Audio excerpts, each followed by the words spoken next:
When the world is just too much, turn it off and turn on positive, encouraging K-Love. I'm gonna praise. World off. K-Love on. K-Love is sunshine for my soul. I love K-Love. Listen now on your radio, online, or on the free K-Love app. K-Love makes me feel so good. Positive, encouraging K-Love. Each week on Culinary Confidential, Christina Cates, a seasoned foodie who has worked at some of New York City's top restaurants, will share her passion for the culinary world. Whether you're a professional chef, a restaurant enthusiast, or a lover of good food, Christina dives into the heart of hospitality, exploring the trends, triumphs, and challenges facing the food service profession. And you won't want to miss her chats with some of the most interesting and influential industry voices. And now, please take your seat at the table as Culinary Confidential with Christina Cates starts now, exclusively on AM 970, The Answer. Welcome to Culinary Confidential with Christina Cates. This show is produced in association with Lucas A. Ferrara and Shake It Off Live. Tonight, we're stepping into one of the oldest culinary traditions in the world, where food is not just consumed, it's honored. A world where chefs spend decades mastering one knife technique, where rice is treated with the same reverence as caviar, where hospitality is elevated into an art form, and where every meal tells a story about seasonality, discipline, patience, and respect. Tonight, we're talking about Japan. And honestly, there may be no cuisine in the world more admired or more deeply respected by chefs than Japanese cuisine. The global sushi industry alone is now worth billions of dollars and continues to grow every year as more people become obsessed with everything from omakase counters to ramen culture. Whether you're speaking to Michelin star chefs in New York, Paris, or even Mexico City, whether they specialize in French cuisine, Italian cuisine, molecular gastronomy, barbecue, or fine dining tasting menus, so many of them point back to Japan as the ultimate source of inspiration. And why is that? Because Japanese cuisine isn't built around excess and doesn't beg for attention. It's built around precision. It's a culture where perfection lives in restraint. And I think that's what intrigues people so deeply. In Japanese cuisine, the highest form of skill is often knowing what not to do to an ingredient. Not overworking it, not masking it, not drowning it in a sauce, just understanding it. There's a spiritual quality to it. In Japan, chefs dedicate entire lifetimes to mastery. Sushi masters train for years before even being allowed to touch fish. Apprentices spend months learning how to properly wash rice or prepare dashi before moving to the next step. That level of humility and discipline is almost unheard of in modern culture today. And yet, that pursuit of mastery is exactly why the culinary world reveres Japan the way it does. Traditional Japanese cuisine, known as washoku, was officially recognized by UNESCO as an intangible cultural heritage because it represents far more than recipes. It reflects an entire philosophy of life centered around harmony with nature, seasonality, presentation, and respect. There's even a Japanese phrase, "We eat with our eyes first." And once you experience Japanese cuisine in person, you understand exactly what that means. Every detail matters. The plate matters, the bowl, the silence, the pacing matters. A single bite of sushi can look incredibly simple on the surface, but feel almost meditative. And behind it are years of repetition, pressure, and timing. And when people travel to Japan for the first time, food becomes more than tourism. It becomes emotional memory. Tokyo stands above all of them with more Michelin-starred restaurants than any other city in the world. But what's fascinating is that Japan's food culture isn't only about luxury. Yes, there's the elite worlds of omakase counters and kaiseki dining experiences, where every movement feels choreographed like a performance. But there's also ramen shops tucked beneath train stations, right? Tiny yakitori counters, family-run soba houses, department store food halls that look like museums, convenience stores with sandwiches that somehow taste better than gourmet cafes in other countries. Food excellence exists at every single level there, and that's rare. Japan has become one of the great culinary pilgrimage destinations on Earth because food travelers aren't just going there to eat. They're also going there to learn, to understand craftsmanship, ritual, and intentionality. Studies have shown that food is one of the primary reasons international travelers visit Japan, and Japanese cuisine continues to rank among the most admired globally. And there's another layer to this conversation, too. hospitality. In Japan, there's a concept called omotenashi, a style of hospitality rooted in anticipating someone's needs before they even ask. Not performative or transactional hospitality, thoughtful, quiet hospitality. And when you experience it firsthand, whether in a sushi bar in Tokyo or a ryokan in Kyoto or a tiny tea house tucked into an alleyway, you realize how deeply connected food and culture really are, which is why tonight's guest is so compelling. Massud Ghaussy has become someone who helps bridge that understanding for American audiences and beyond. I recently connected with him and immediately thought of him for the show. Through his platform on social media, TokyoManhattan, he explores Japanese cuisine and culture in a way that goes far beyond viral sushi videos or trendy food moments. He brings nuance to the conversation. He highlights the etiquette, the philosophy, and storytelling behind Japanese dining culture, helping people understand why this cuisine commands such a reverence around the world. I really like his content because the passion he has for the industry shines through in every post. He cares about where he eats, what he eats, and the story or chef behind it, and has a really nice way of sharing it with his audience. It's an incredible mix of aesthetic and education. Massud was born in Tokyo to Afghan diplomats who later sought political asylum there. He grew up in Japan, spending over 28 years living there, and became a naturalized Japanese citizen. He attended middle school in Paris and then moved to New York City in his early 30s.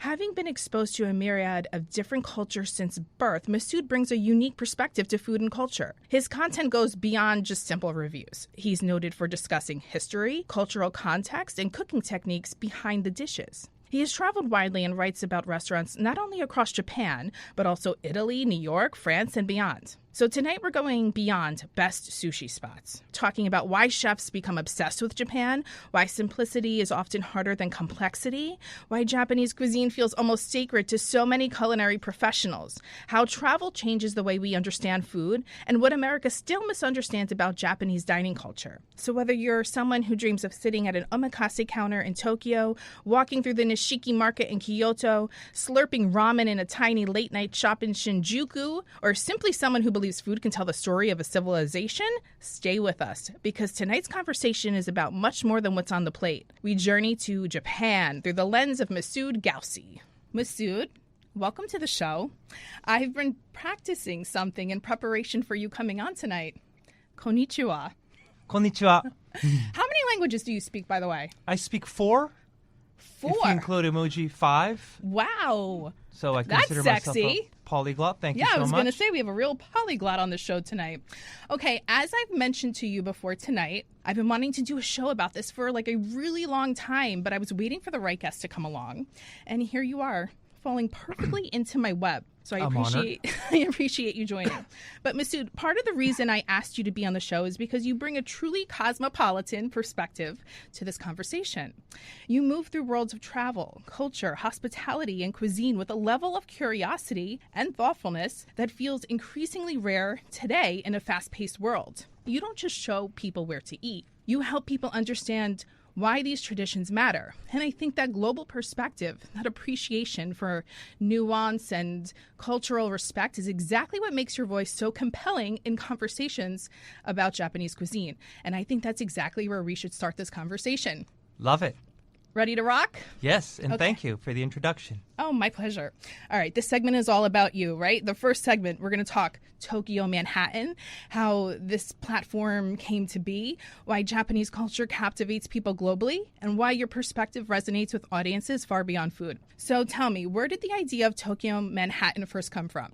So it's an interesting question. Back about 10 years ago, I was dining at this sushi restaurant, and next to me was a couple. They're called Be Fat, Be Happy. I guess I'm advertising their Instagram. Oh, yeah. She's still a active Instagrammer, and she does a lot of, I guess, consultative work. And they were sitting there. They were new to sushi, eating and asking all these questions, and I told them about my background. They were fascinated. They took some pictures. They only had 20,000 followers back then. And then they got up and left and didn't pay. And I asked the chef, how come they didn't pay? They're like, well, they're influencers. I'm like, are you kidding me? I'm Japanese. I love to eat. If anything, I should be eating for free. And I'm like, done. I'm going to build my own Instagram, build a follower, and eat for free. Well, turns out it's not easy to build your follower base, obviously.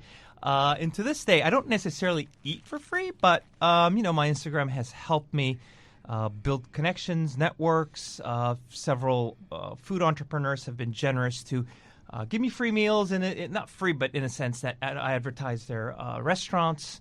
So that's kind of the genesis of TokyoManhattan. Well, yeah, because I do follow your social media, and you are out quite a bit. Thank you. Yes, I Many am. times a week, I would say. I would say almost more than me, if not the same. Do you still keep in touch with that other... Loosely. Be Fat, Be Happy. Yeah, Yeah. loosely. Thanks to her, I started Instagram. Yeah, that's really cool. Okay, before audiences knew you online, what were you searching for creatively or personally? Like in the culinary world? I guess the reason I went into the culinary world, well, it's multifold. One, I grew up in Japan. I'm ethnically Afghan. This is the most unassuming Japanese person sitting in front of me tonight, by the way. Well, I'm a naturalized Japanese citizen. I carry a Japanese passport. I have an Arabic name, and I'm ethnically Afghan. So imagine passing through customs immigration around the world. Very confused. Which is a whole different story. But going back to food, so my dad is a Francophile. He used to live in France, so he's big into French cuisine. My mom trained at Cordon Bleu. Wow. We were living in Japan, Afghans, so it's just a hodgepodge of various cultures, and family was into food. Japan has a big food scene. So I grew up eating with, I guess, a diverse palate. Yes. And when I moved to New York, after a year or two, I started missing Japan. And one way to get back, or I guess retain my Japanese side, I've lived there for 28 years, again, born and raised, is to, I guess, talk about food and get deep about food and know everything about food, from its philosophical base to modern chefs and restaurants. So that's kind of been my approach. And, the Japan parade took place last week, and I was attending that. And Were you the Grand Marshal? no, it was not the Grand Marshal. And interesting enough, my friend who I was sitting there with, we were talking about all these different Japanese groups marching. And an observation we made was a lot of Japanese people that come here work hard to showcase the Japanese culture, something you don't see in Japan. And this is true not just for Japan, but across all cultures. When people leave their culture, they actually try to work hard to retain it and celebrate it.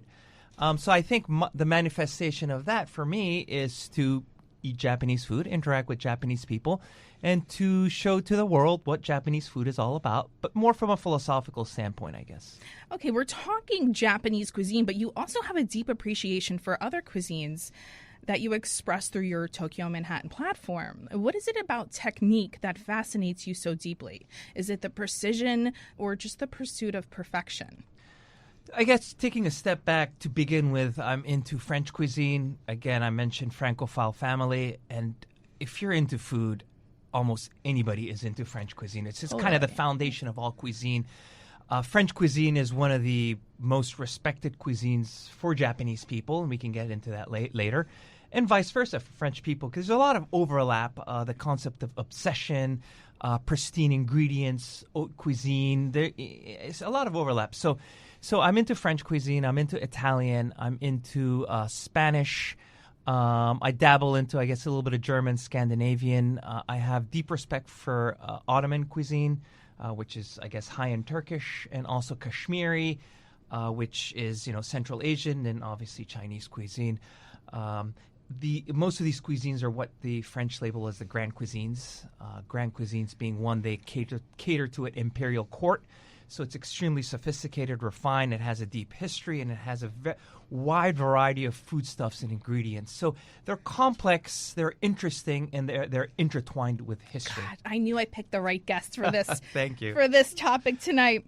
All right, when we talk about your content on TokyoManhattan, it feels less influencer content and more like cultural storytelling. Was that intentional? Oh, absolutely. As mentioned previously, I'm trying to highlight culture. I'm highlighting idiosyncrasies, the essence of cuisines, the essence of culture. My approach is more, it's not chasing the latest restaurants, the latest chefs, the latest trends. That's my department. It's more, there's a lot of them too. It's more, I appreciate cuisine more from a philosophical base, cultural base. For example, I just went to Puglia in Italy, the concept of yellow tomatoes and pomodoro, I pomodori. saw that post. Beautiful. So that's kind of how I approach it, and it intellectually whets my appetite. Is probably the best way to say it. No pun intended. Has your audience changed the deeper your platform has evolved?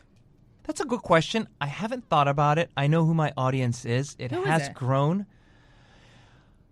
It's a hodgepodge of people across the world. I think people who are global in nature, curious, into food, appreciate intellectual stimulation. I've never really kind of done a poll or anything along those lines. I generally have a good sense of who they are, but I don't pay too much attention as to who they are. It's more I'm kind of in my own world doing my own thing. But do you see an uptick if you're posting something, whether it's, Japanese focused or when you throw those Italian elements into it? Do you see an uptick in, people that start to follow you or comment or whatever? Yes and no. I think it's algorithmically driven. I don't do things that I should be doing in order to drive my audience. Right. As in, I don't necessarily do reels on Instagram. I don't make it all flashy and interesting the way I'm supposed to make it. No, I love it, by the way. Oh, I love it too. Thank you. It's beautifully, like, the pictures you take are beautiful. The captions you put over it in the other languages, and it's very informative. It's very well done. Thank you. So, Tokyo and Manhattan. Give Right. me your best spots in Tokyo and Manhattan. Ooh, I hadn't thought about it. I don't typically go around recommending restaurants, despite the fact that I eat a lot, only because I'm more focused on dishes and techniques. But you've been to places where they've done things very well. Absolutely. I guess top of mind, and again, this is not an exhaustive list. I'm just thinking off the top of my head. To begin with Manhattan, a couple places I like. And for me, interaction with the chefs are also very important. So this is obviously deeply personal and biased. But some of my favorites in Manhattan are, and just sticking to Japanese, SSAW, spring, summer, autumn, winter, hyper seasonal, counter seats. I don't know if you've seen the show Midnight Diner. Did I you see it have on not. Netflix? No. Well, so it evokes that idea. People kind of randomly Is that in come Brooklyn? Correct. It's in Williamsburg. The chef is classically trained at a Michelin 3-star restaurant, Ishikawa. So he has very strong technicalities. But on top of that, there's this whole New York kind of bold playfulness to the plates. Which you appreciate. I absolutely appreciate. So that's a favorite. They've also been on the show Japan Eats, which I introduced them to. Also, Joe is another one. He's classically trained, probably one of the only places in all of America that serves what's called narezushi, which is fermented sushi, fermented 2-3 years sushi. Never had that before. It's pretty funky. So he's classically trained, 7 seats, all counter, no music. You listen to the sound of food. Hyper seasonal. You interact with the chef. So that's a favorite. For sushi, I like No 17. The chef there is great. I love the seasonality, their sourcing technique. Akira's pretty good too. For yakitori, I like yakitori kono is good, torien is good, torishin is good, especially when Chef Tatsu's there. He's there actually this month, so I went twice already. Those are some of the names that come to mind. Hiroshisa is great too, and the father of all Japanese cuisine in New York, Kappo Sono. Sono-san, sono chikara, it's all kappo, so everything prepared in front of you. And then there are Japanese chefs that do Japanese French, so places like in Tribeca, L'Abbé, Restaurant U. Those are some interesting ones. Again, this is not an exhaustive list. It's just a couple names that came up. But give me one in Tokyo. One in Tokyo. One of my favorite is that I send almost every single tourist, and they probably appreciate it the most. Reason being, it's in a residential neighborhood, no tourists. So it feels more authentic. It's completely authentic. He prepares everything in front of you. He used to be a fishmonger, so he has amazing sourcing skills, and it's highly. The menu changes daily. Prepares everything in front of you. It's as Japan as you can get in a dense residential neighborhood, and it's called Uosi. So I sent everyone there. They love it. So if you need any introductions, happy to introduce. Otherwise, in terms of other restaurants in Tokyo, you mentioned, right? So the name of the tempura restaurant is Kusunoki. It's rather expensive. It's a very expressive chef, which is not common in Tokyo. Chefs, although it has been changing, but chefs tend to be in the back. Kitchens tend to be closed, and they tend to not elaborate as much. But this chef is different. He likes to talk about the ingredients, where it's from. A lot of respect for every single ingredient, and it's all tempura. and he treats it like sushi in a sense, that deep respect for the ingredients. I love it. Okay, when people think of Japanese cuisine here, most stop at sushi. But the deeper story is so much bigger than that. Tonight's conversation is already proving that Japan is so much more than a trend. It's a philosophy, a discipline, a way of seeing the world. When we come back, we're diving deeper into the cuisine itself, beyond sushi, beyond aesthetics, and into why chefs around the globe often speak about Japanese food with almost unmatched reverence. You're listening to Culinary Confidential with Christina Cates on AM 970 The Answer. Over the last 30 years, Newman Ferrara, a New York City law firm, has evolved into a national practice focused on real estate, commercial, litigation, civil rights, class actions, and other complex litigation, representing many of the city's largest property owners, managing agents, and thousands of tenants. Newman Ferrara handles some of the nation's most significant class actions and civil rights matters. Newman Ferrara at 1250 Broadway in New York City. Go online to newmanferrara.com. That's newmanferrara.com. Listen to the firm's name partner, Lucas Ferrara, every Saturday at 10 a.m. on Dottie Herman's longest-running real estate radio program, Eye on Real Estate, on AM 970. A real estate lawyer for 35 years, Lucas is a professor at New York Law School and is also a published author with books on real estate and New York's landlord-tenant law. Tune in Saturdays at 10 a.m. to hear Lucas's unique perspective and advice on Eye on Real Estate. Welcome back to Culinary Confidential with Christina Cates on AM 970, The Answer. Welcome back to the show. I'm Christina Cates, and tonight we're diving into something that feels bigger than food. Right now, there's this global fascination with Japan. Not just the cuisine, but the mindset, the discipline, the beauty, the restraint, the intentionality behind everything. And I think that's what's so interesting, that people say they're obsessed with sushi, but what they're really obsessed with is what Japanese culture represents. In a world that feels loud, fast, overproduced, and constantly demanding our attention, Japan offers something different. Precision, ritual, simplicity, respect for mastery, hospitality that feels almost spiritual. And my guest tonight, Massud Ghaussy, also known as TokyoManhattan, has spent years exploring and translating that world for audiences in a way that feels thoughtful, modern, and deeply personal. So in this next segment, we're going beyond surface-level conversations about sushi rolls and trendy restaurants. We're talking about why Japanese cuisine has become such a global emotional language right now, and what people are actually searching for when they fall in love with it. Massud, welcome back to the show. Thank you. Happy to be here. Okay, there's such an emphasis in Japan on ritual, respect, craftsmanship, and intentionality. Do you think that resonates because modern life feels increasingly chaotic? That's an interesting approach. I really haven't thought of it that way. To kind of zoom out a little bit, if you look at every cuisine that exists across French, Spanish, Middle Eastern, culture is heavily intertwined with cuisine, and that's not unique to Japan. China in its own way, Middle Eastern cuisine in its own way. It could potentially be a foreign concept to Americans, but even American cuisine is tied to culture. So I hate to put it this way, but I kind of don't necessarily agree with the premise of the question, in a sense that, yes, Japan offers that. It is a hectic world, but you can find that in other cuisines too. You can find it in Italian, Spanish, the concept of preserving tradition, culture, slow food. I mean, there's a whole slow food movement in Italy. But to your point, yes, I mean, Japan offers a unique perspective on cuisine. The lines have become blurred over the years, or the last maybe 2-3 decades with globalization. But Japan does or used to have a novelty factor. The concept of which means a pause, in the concept of aesthetics in Japanese cuisine is important. So going to a old school Japanese restaurant, high-end Japanese restaurant, I think offers those type of attributes that you mentioned, in that getting focused in the cuisine, losing sight of everything around you, and entering into this world of cuisine and plates and flavors and textures. So in that sense, it's meditative, it's relaxing, and it's therapeutic. If that answers your question. I think it does. Okay. Americans often think Japanese cuisine is sushi. What do we completely miss when we reduce an entire culinary culture down to just rolls and sashimi?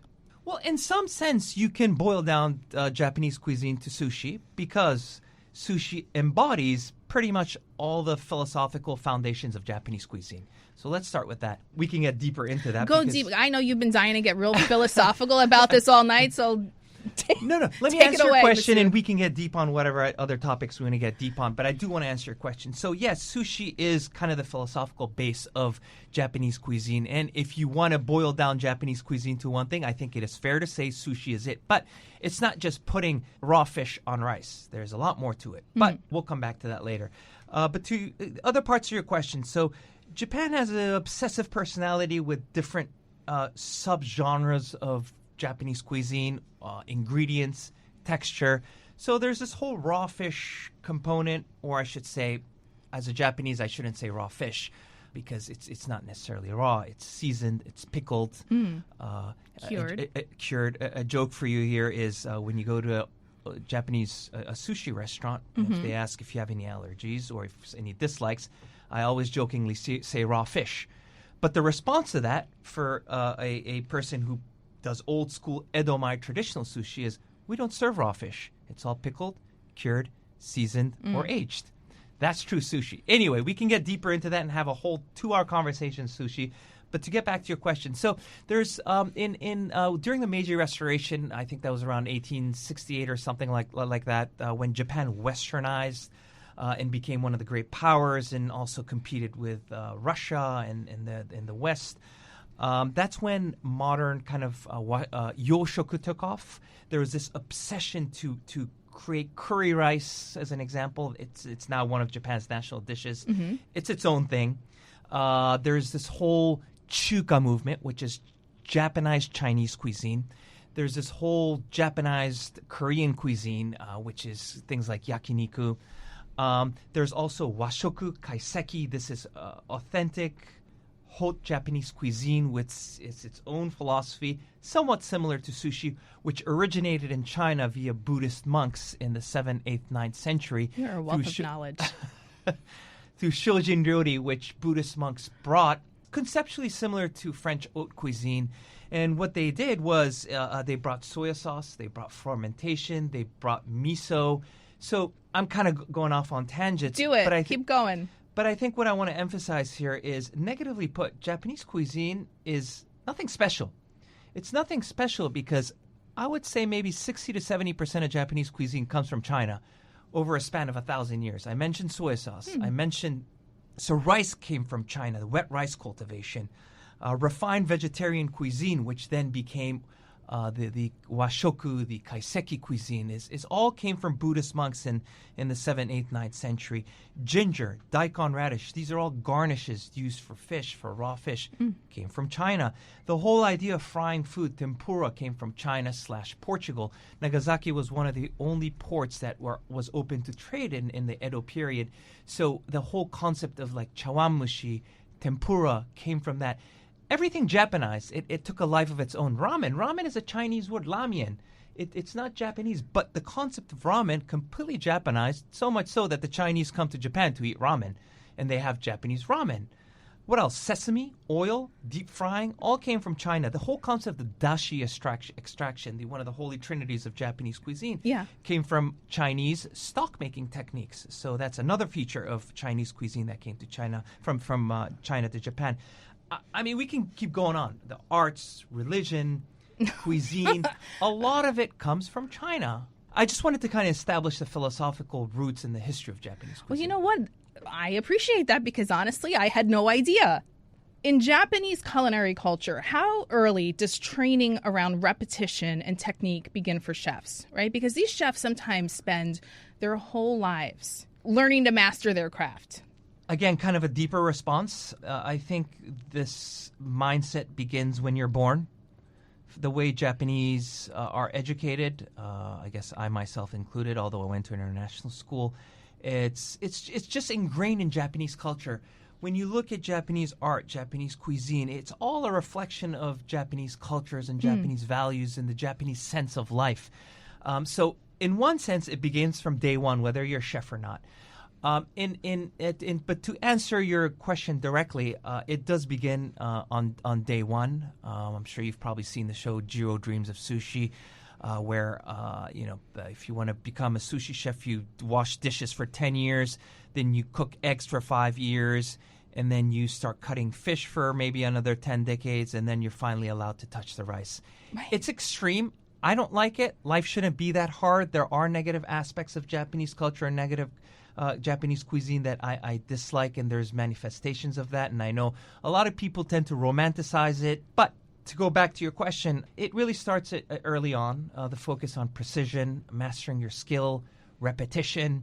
There's coffee shops in Tokyo where the barista has been focused on making coffee for 20, 30 years, and you sit down with him and talk to him, and he still says, like, I've never mastered the art of coffee making. Oh, my gosh. So it's the whole philosophy of a master is never truly a master. You're always a student. So you're always learning. So that's kind of the philosophical approach to precision, technique, learning. You're always learning. You never master your craft. Is there a craft you have mastered? I'm always learning, which is also Socratic and very Western too. I mean, the whole concept of analysis, breaking things down, trying to understand things. I mean, if you read Aristotle, Plato, and Socrates, they offer very similar concepts. Anyway, that's a whole different discussion. What are some of the things that you were going to talk about that you just skipped over quickly about the negative side? It was kind of a stream of consciousness and thought. About, like, when you're doing something, you're trying to master it, and there's some negative parts of the Japanese cuisine and culture. Yeah, let me give you some examples without necessarily naming names. A lot of Japanese chefs come here. They, don't necessarily train as hard as chefs in Japan, but they still make amazing food. Right. Whereas in Japan, you're kind of beaten down. It's a philosophy that doesn't focus on individualism. It's the collective. So outshining your master, just outshining just in general, is frowned upon in Japan.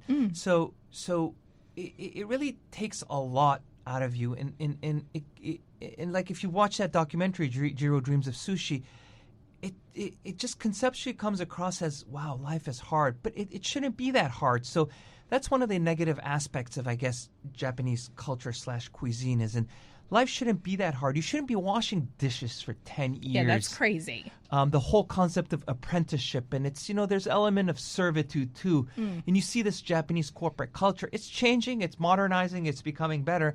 But, carrying your boss's bags to meetings, like, no one does that here. But that's kind of, again, conceptual. In Japan, that practice still kind of exists. And you also see that in the movie Tampopo, Itami Juzo. I don't know if you're familiar with that movie. It's probably one of the best food porns out there. I highly encourage you to watch it. I don't watch a lot of things. Okay. No, that movie is a must-watch. He is a very famous Japanese director, and basically it's a satire on Japanese culture. So all these kind of negative aspects that I'm talking about, he illustrates that in the movie. And it's fascinating. At a very superficial level, it's about food in Japan. It's a more deeper, satirical discussion about Japanese cuisine and Japanese culture. So maybe you can watch that movie. I'll rewatch it, and I can come back and we can talk about that movie and Part 2 of Tokyo Manhattan and get deeper into that aspect of it. I love it. Coming up next, we move from philosophy and precision behind Japanese cuisine into something even deeper, the emotional side of travel, identity, and cultural connection. Because for so many people, Japan isn't just a destination. It becomes a lens through which they start seeing the world differently. Stay with us. More with Massud Ghaussy, aka Tokyo Manhattan, after the break.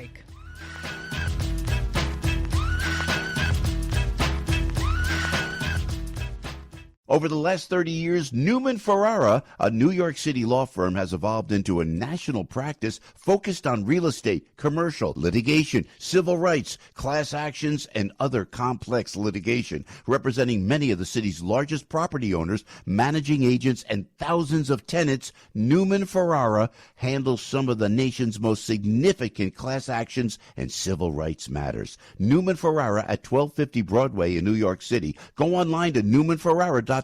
That's newmanferrara.com. Listen to the firm's name partner, Lucas Ferrara, every Saturday at 10 a.m. on Dottie Herman's longest-running real estate radio program, Eye on Real Estate on AM 970. A real estate lawyer for 35 years, Lucas is a professor at New York Law School and is also a published author with books on real estate and New York's landlord-tenant law. Tune in Saturdays at 10 a.m. to hear Lucas's unique perspective and advice on Eye on Real Estate. Welcome back to Culinary Confidential with Christina Cates on AM 970. The Answer. Welcome back to the show. Tonight, Massud Ghaussy, better known as TokyoManhattan, has been taking us inside the beauty, discipline, and quiet artistry of Japanese culture and cuisine. But in this final segment, I really want to explore something bigger: the quiet luxury, restraint, the Japanese spirit of hospitality, and the difference in the flavor profile. Should we start there, Massud? I'm glad you asked that question, Christina. So Well, I didn't even ask it yet. Oh, I thought that was the question. Go on. What is the fundamental difference between Japanese and Western cuisine? Again, these are generalizations. Sure. Lines have been blurred, but we're going to the essence of things. We're going to the philosophical bottom, the foundation of things. If Japanese cuisine is about umami, it's about umami focus, then Western cuisine is about the Maillard reaction. Maillard reaction is basically proteins and sugar burned, broken down, creating new flavor compounds. Western cuisine, again, generalization, and I guess to a certain extent Central Asian cuisine, which I'm familiar with personally, is about building. It's about addition. It's about building complex flavors via various cooking techniques. It's intervention into the ingredients. It's creating, it's 1 + 1 = 3, kind of conceptually speaking. Japanese cuisine, however, is not addition. It's subtraction. You mentioned restraint. It's a flavor enhancing, bringing out the flavor. A lot of chefs talk about bringing out the flavor. It's harmony achieved through subtraction. The essence of asparagus or bamboo. The subtle hint and flavor of bamboo. Whereas Western cuisine is really heavy sauces, oil, in kind of bringing harmony by blending everything together. Now, this is not a judgment. It's not to say one is better than the other. And No, again, we're just talking about the difference. There you go, and lines are blurred. Umami is about the fifth flavor, the flavor of savory. It's intentional in Japan, and it's direct. People talk about umami, bringing out umami. Kelp and bonito in water is basically umami, and it's the foundation of a lot of Japanese dishes. Umami exists in the West too. I mean, go to an Italian restaurant, have a amazing pasta that embodies the concept of mantecare. So that's basically using pasta water and various ingredients and just mixing it thoroughly. There is umami there. There's a lot of flavor of depth, but you don't hear, at least old school chefs, you don't hear them talk about umami, bringing out the flavor. They do it. It's not intentional. It's not direct. Whereas in Japan, it's intentional and direct. So I think those are, in terms of a flavor profile, those are the two basic differences. And just one more point here. And in terms of Japanese foundational cuisine, it's soy, sake, mirin, dashi. Soy sauce, which came from China. It's fermented also. Fermentation's big in Japanese cuisine. Sake is Japanese wine, whatever you want to call it, rice wine. And mirin is, I guess, sweetened wine, complex flavors. And dashi is stock, but typically fish stock and vegetable stock. Western cuisine, however, is fundamentally, again, breaking it down, generalization, diced vegetables cooked in fat. In Italy, it'd be oil. In France, it would be butter. Mirepoix, as they call it in French, and it was sofrato, I think, in Italian, the word there. So, yeah, that's more about cooking, fire, harmony, whereas Japanese cuisine is about simmering, boiling, bringing out the flavor. It's lighter, and one of the reasons why globally people like it. It's, I guess, perceived, or it is healthier, more focus on longevity, more precision on flavors. You're so passionate. Yeah. You're so passionate I about love it. this. I love talking about food. You must be so fun to go to dinner with. Yeah. Or annoying. I can't tell. It depends on, it depends on who I'm going with, but that's why I kind of am very selective who I go eat with. When you go to do your TokyoManhattan stuff, do you prefer to go alone? So that you can really take in what's going on and take your content? I don't have a preference, but I do go eat with people that I know well, that are okay with me taking out in light and start taking pictures. It's not for everyone. Some people get annoyed. So depending on my audience, I am who I am, or I kind of change my persona. But have you ever been somewhere where maybe the people at the restaurant rather were like, no, that's too performative for here. Be in the moment. It happens, but not often. There's been some conflict here and there. But for the most part, they're appreciative. They open up. I try to ease them into it, too, kind of give them a heads up who I am. I come say hello. I tell them what I'm doing. 80-90% of the time, it's met favorably welcomed, yeah. And, you're easy to spot, right?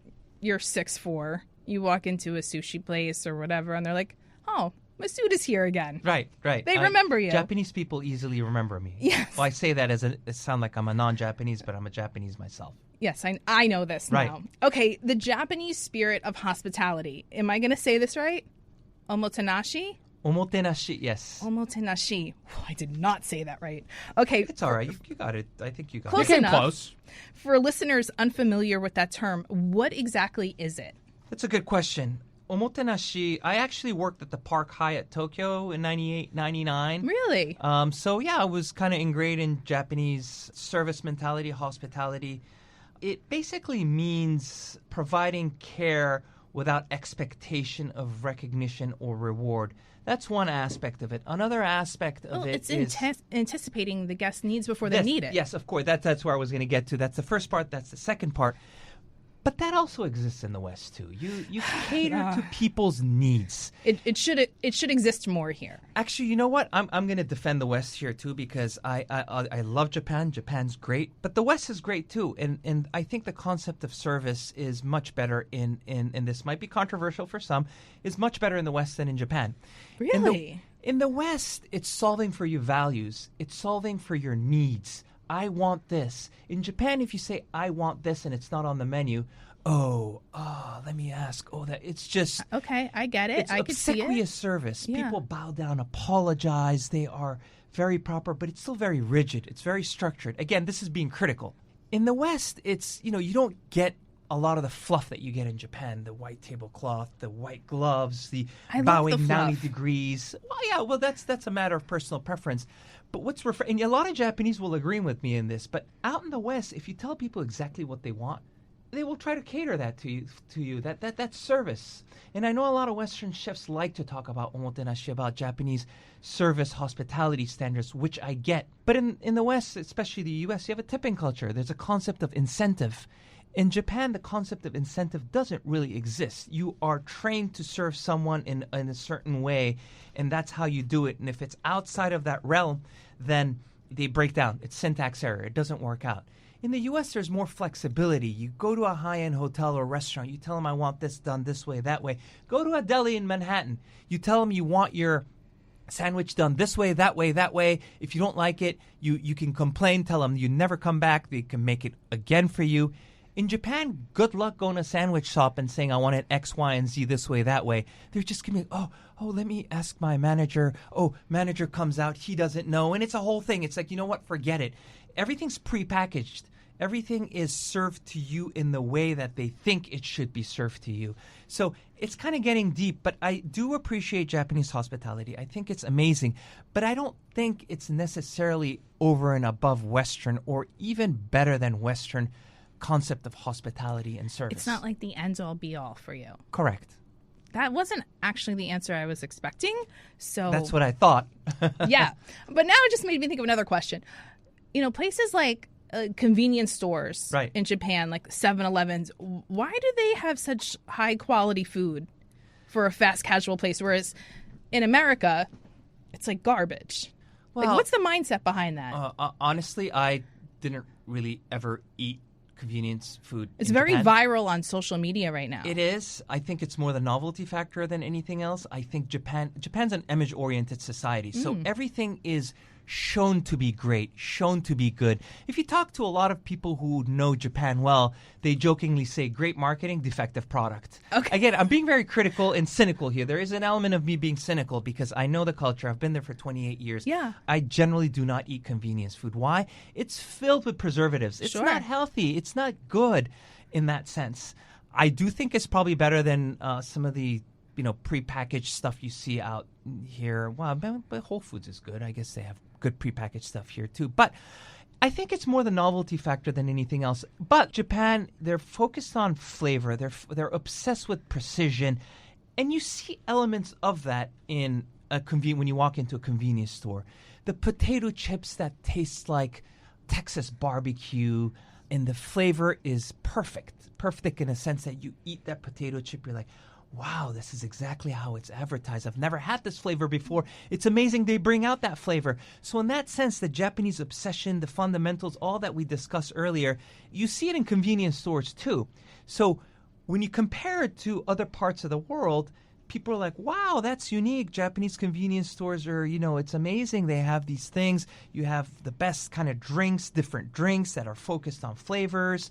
So I think at a superficial level, yes, I agree with you. But at a deeper level, I'm sorry, I'm going to disagree with you. You've been disagreeing with me all night, Massud, like every other man in my life. We're nearing the end of our time together tonight.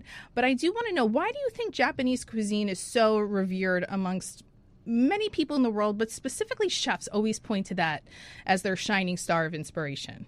Right. No, it's a great question. And I believe that, one, Japanese culture, Japanese cuisine, it's an island nation, is unique.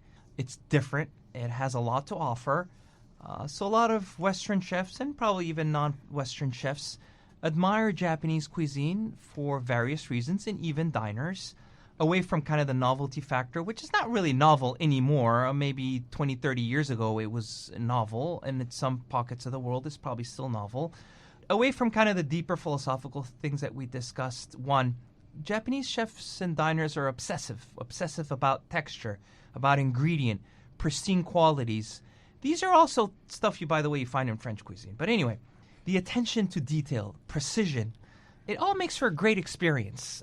Different cooking techniques, different bases, different sauces, different style of, we talked about subtraction versus addition. So it's kind of like, in some sense, philosophically, they're polar opposites. So I think that attracts chefs that are curious, that want to explore boundaries, go to different places. Michelin, as an example, they love Japan. Everything that has Japan in it, it's true. almost like a star sprinkled on it. Annoying for some, but anyway, we don't need to go there. I think the cheaper yen has also helped. Of course, people respond to incentives. So Japanese food is accessible. It's easy. Japan is a hospitable country. They love having tourism. When I used to live there, 20 years ago, we had 5 million visitors a year. Now it's almost 40 million, so almost 10x. So Japan is good at exporting its culture, soft culture. But let me get back to cuisine here, staying focused here. So there's a focus on seasonality ingredients. It's obsessive. Yeah. French has it, Italian have it, other parts of the world have it too, but Japan is on a different scale. It's an island nation with a lot of reefs, coastal towns, so you get different types of fish and the different points of time. So the concept of shun, peak season cooking, is inherent in Japanese cuisine. Artistry and aesthetics, the display, just the experience of getting the plate, the way things are placed. There's laser focus on that. So I think a lot of people who have a refined palate, refined sense of food appreciate the artistry and aesthetic component of Japanese cuisine. Finally, to wrap it up, health and longevity. That's very important. Japanese cuisine is perceived as healthy, and it's elevated. Massud, this was such a fruitful hour with you. I loved it. It was unassuming, honestly. Yeah? I wasn't expecting you to be so dynamic and passionate because we've never really corresponded face-to-face before, so this was lovely. I'd love to come again. Anytime. Okay, thank you for listening to Culinary Confidential with Christina Cates, Sunday nights at 9 p.m. on AM 970 The Answer. What I think tonight's conversation really reminded us is that great cuisine is never just about food. It's about identity. It's about discipline. It's about memory, craftsmanship, hospitality, and the people who dedicate their lives to preserving those traditions with integrity. Japanese cuisine has this incredible ability to humble even the most accomplished chefs in the world because it teaches something deeper. That simplicity can be profound, that precision can be emotional, and that respect for ingredients is really respect for culture itself. A huge thank you to my new friend, Massud Ghaussy, also known as TokyoManhattan, for joining us tonight and bringing such a thoughtful, worldly, and global perspective to the show. Make sure to follow him on social media. Conversations like this remind us that travel and food are some of the most powerful ways we connect to one another. And next week, we're heading back to one of America's great food cities, Chicago. I'll be joined by Robert and Dana, the founders of Robert's Pizza and Dough Company. We'll dive into the artistry of dough, pizza culture, and what makes Chicago such an enduring force in the culinary world. This pizza place is doing over $10 million a year in sales. So you better believe I want to know what they have going on there. But that is the show for tonight. Thanks for listening and have a great night. The preceding program is sponsored by Shake It Off Live, LLC. When the world is just too much, turn it off and turn on positive, encouraging K-Love. I'm gonna praise. World I off. praise the man. K-Love on. K-Love is sunshine for my soul. I love K-Love. Listen now on your radio, online, or on the free K-Love app. K-Love makes me feel so good. Positive, encouraging